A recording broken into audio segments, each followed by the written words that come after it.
Hey guys, welcome to my comprehensive guide to A-1000. Please excuse the quality of my mic. I know it isn't the best, but I don't have any other options right now, and I figured most people would prefer this over an AI voice. With that out of the way, let's jump right in.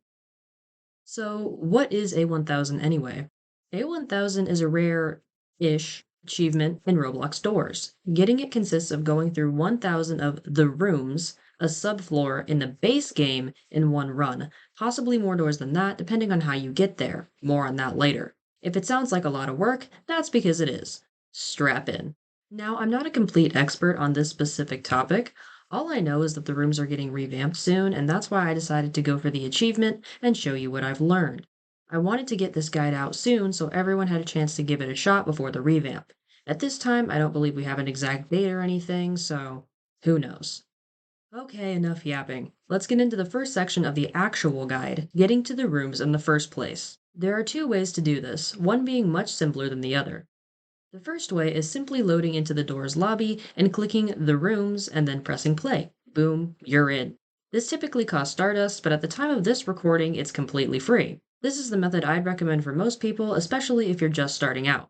The only pros of entering through the hotel are that you can get the items to bring along with you into the rooms, but it does take a lot more time and energy. If you want to enter this way, you just have to enter the hotel and make it to around door 60, where you'll be able to enter the rooms with a skeleton key and two lockpicks after flipping the switch in the next room as shown. Hope that flashlight was worth it. It's also worth mentioning that you cannot enter the rooms if you have modifiers enabled. This red screen will appear over the rooms and you won't be able to enter, so make sure you don't have any modifiers enabled. Alrighty, so you've entered the rooms. Fantastic. Now let's discuss the various items and resources at your disposal. If you entered through the hotel, any items you gather during that time will follow you into the rooms. However, it is important to note that crucifixes do not work here, and neither do candles for entity detection. So just keep that in mind.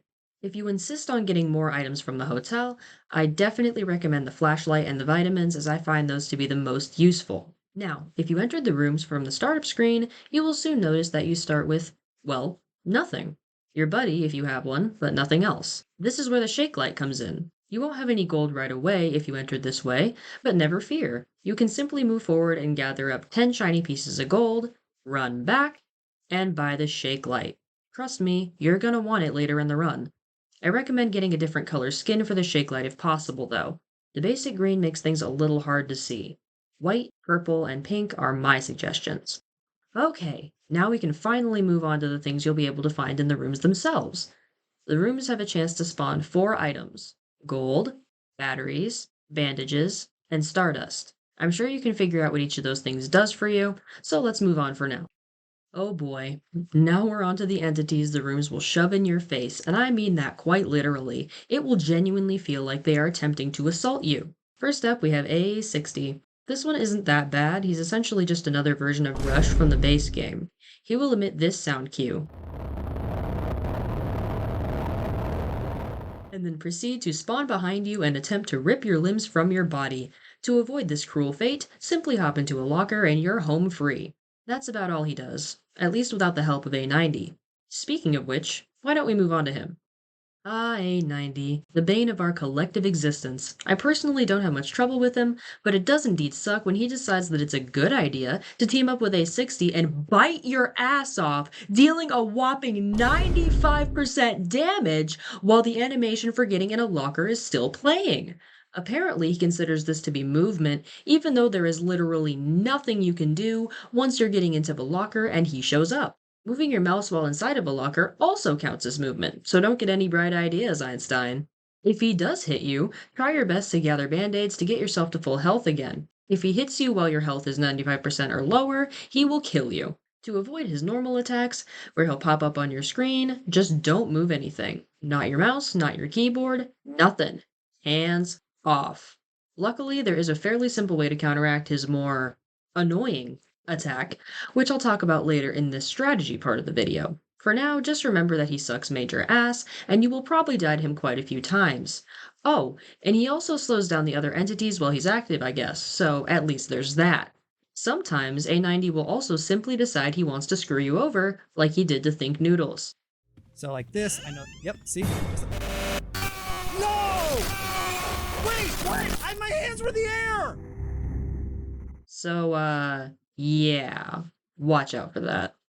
Lastly, we have A120. Oh my god, A120. I'm honestly not sure I've ever hated a doors entity more than I hate this one. He will play this sound cue when approaching,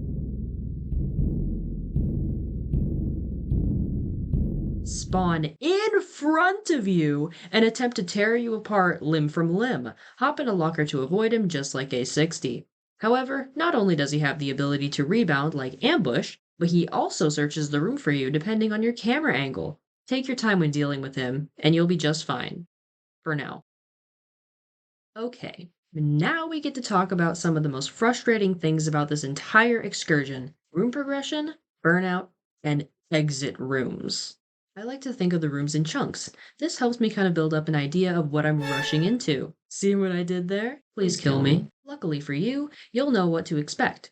You're welcome. Please do keep in mind that these are all generalized statements and experiences can vary depending on RNG and skill. From doors 100 to 200, you won't really need to worry about too much. Make sure you're keeping an ear out, but that's really all that matters. The first 100 rooms or so will remain well lit, so you won't have to worry about using a light source for a little while. These rooms usually feel like they're going by the slowest because not much is happening, which sucks, but hey, what can you do?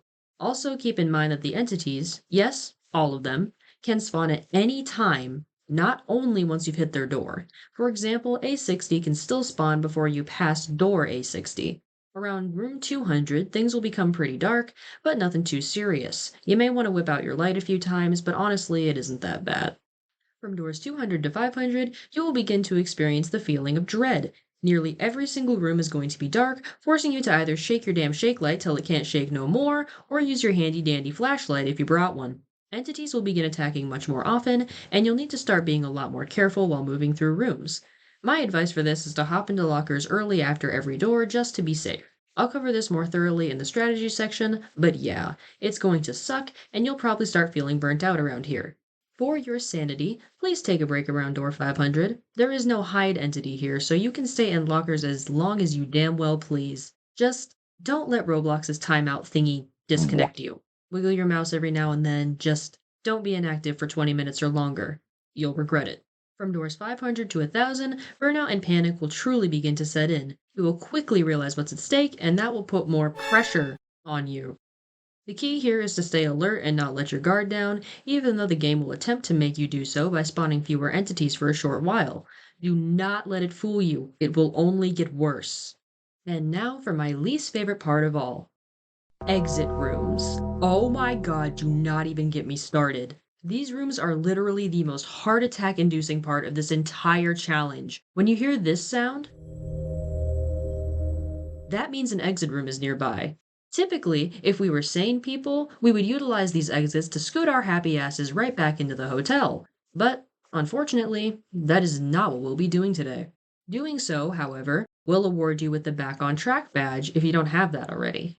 These rooms are my personal hell. They may seem fine on the surface until you realize that there are zero lockers in the exit rooms, which wouldn't matter if the exit rooms were safe rooms, but guess what? They're not. Yep, you heard that correctly, ladies and gentlemen. These exit rooms are not safe rooms, and any entity can spawn as soon as you open the goddamn door. This may not seem like an issue at first, until you realize how much RNG could completely screw you over. If you enter the room and A60 spawns, you can easily run up to this hole in the wall and face the corner, allowing you to bypass him completely. If it ends up being A120, however, I wish you the best of luck, my friend. Since A120 thinks it's really funny to spawn in front of you, you will not be able to proceed to the next room to look for a locker in time. Rather, you will need to pray to whatever the hell you believe in that there are lockers in the rooms behind you. A120 is quite forgiving speed-wise, but if you simply lose the RNG lottery and get no lockers for rooms at a time before the safe room, you might as well consider yourself dead. The only chance you have at this point is safe spotting by the wall in a very specific fashion, which I do not recommend, as it will never be completely foolproof. If you want more information on how to do this, I have a video I found helpful linked below, though the safe spot didn't really work for me, so no promises. Now we can finally move on to the important stuff: the survival strategy. In this section, I'm going to walk you through what you'll need to do to survive the rooms as they become more and more intense. Once again, please do keep in mind that the rooms lean heavily on RNG to determine if you'll win or not, so this guide will not be 100% foolproof. Let's get into it. Alright, let's start things off nice and easy. First, you'll need to decide how you want to enter the rooms. For the sake of this video, I'll be jumping straight in via the main menu, but you can absolutely go through the hotel if that's what you want to do. Upon entering, you will be awarded the detour badge if you don't have it already. Once you're in, it's time to grab the shake light. Even if you have items from the hotel, I still highly recommend getting the shake light as you never know when you'll want or need a backup light source. Mine is purple because of the skin I bought from the shop, yours will most likely be green. If you entered like I did and have no gold, progress forward until you're able to scrape up 10 gold, walk back to the main room, and buy the shake light. Now we're ready to actually start progressing. The next step is to, well, go through the doors. Take your time if you haven't done it before and just relax. The first 100 doors will be fairly bright, as mentioned earlier, so you don't have to worry too much about that. If you hear a sound cue, which is much easier to hear with headphones, which I also highly recommend, jump into a locker as soon as possible, unless A-90 spawns. If he does, stop moving completely and wait until he's gone to hop into the locker. As long as you're able to keep this rhythm, you'll do just fine. You can also take this time to observe room layouts. After you've progressed through the first 100 to 200 doors, things start to get a little more serious. More rooms will be dark and you may need to start whipping out your light source. Do the same thing you were doing before, just be more cautious about it. Always remember where the nearest locker is and be mindful of A-90 and A-60 combo attacks. Shortly after reaching door 200, you will end up encountering an exit room. As mentioned before, these rooms are terrible because they aren't guaranteed to be safe. There's two ways you can handle these rooms. You can either rush straight through them and pray that nothing spawns, or you can try to distinguish which entity is going to spawn and then act accordingly, either moving to the hole in the wall for A60 or moving backwards until you find a locker for A120. I really have no particular recommendation for these rooms, as RNG plays such a heavy factor. Sometimes nothing spawns at all. Other times something will spawn and you'll have to act incredibly quickly. I typically use a combination of these tactics, moving forward quickly if I hear nothing, and making my best attempt to hide if I hear an entity spawn, no matter which one it is. Once you've cleared your first exit room, congrats! You are now one exit room closer to your goal. There will be several more exit rooms along the way. Use the same strategy you used here for the ones in the future. Of course, you'll need to keep in mind that the entities will begin spawning more often, so always be aware of where the nearest hiding spot is. Best case scenario, you'll end up with an exit room that has lockers in the room behind it. If this happens, your absolute best option is going to be getting into that locker as soon as you pop the door to the exit room open. As you move farther and farther into the rooms, you may want to employ a strategy I like to call the locker and go method. When using this method, you simply open the door to the next room and hop into the nearest locker as quickly as humanly possible. Remain there for about 2 to 5 seconds, and, provided you don't hear anything and nothing spawns, hop out and move on, doing the same in the next room. The footage here shows exactly what you should be doing and why it's effective against specifically A60, A90 combo attacks, as well as any attempts made by A120 to remove your organs from your body. Yes, I'm aware that this footage is not of the ending rooms, but the strategy is the exact same. Just do exactly what I'm doing and you should be alright. Not all rooms have lockers, of course, but sometimes this can actually be a good thing. Entities, save for A90, cannot spawn in rooms without lockers, the exit rooms being an exception for some reason. I want to clarify that opening doors is what spawns the nodes, aka A60 and A120, so always pay attention and be careful about how close you get to doors that you may not want to open yet. If you find yourself in a room with no lockers and you open the door into a room that does have lockers, the entity can still spawn. In this case, your best option is to open the door and quickly rush to the nearest locker you can find, praying that the room's gods have not yet forsaken you. That's just about all the information I have for this guide. Keep doing this strategy and being mindful about which entities are spawning when, and you should be able to get to A1000 fairly easily. Not quickly, easily. It will require a ton of patience and consistency, but you'll get there eventually. I'd say the absolute hardest part about A1000 is not its difficulty, but rather the amount of perseverance it requires. Don't worry, you got this. You'll be there in no time. Okay, now we're legally obligated to have some fun for once and talk about some tips and tricks that may help you out. Tip number 1. When collecting gold, it is quite literally pointless to collect more than 10,000. Once you hit that mark, you get 500 knobs, playing alone without boosts, and that's where it caps off. So don't worry about getting any gold after you have 10,000 already. You also get 50 knobs for escaping the subfloor, so hey, that's neat. Tip number 2. Wear headphones. I know it may seem like more work, but if you have them available, I highly recommend wearing headphones. This will allow you to identify sound cues more easily, and you will be able to distinguish the normal background noise from entity spawns.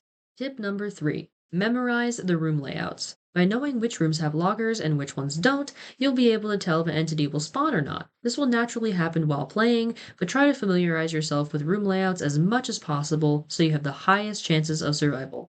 Tip number 4. If you're having a lot of trouble seeing things and you're playing on PC, turn your gamma up. This is different than brightness, it washes everything out and can sometimes make it easier to see things. You can also try messing with Roblox's graphics settings, as putting them below a certain amount can decrease shadows, allowing you to see more clearly. Tip number 5. My final tip is practice, practice, practice, practice. You can watch all the rooms guides you want, but the only way to improve is by actually taking the time to do it yourself. Make sure to take breaks, stay determined, and don't give up. And that'll about do it for my guide on A-1000. Thank you all so much for watching. I really appreciate it. You guys mean the world to me, and I hope I was able to help at least one or two of you. Best of luck, and see you at A-1000.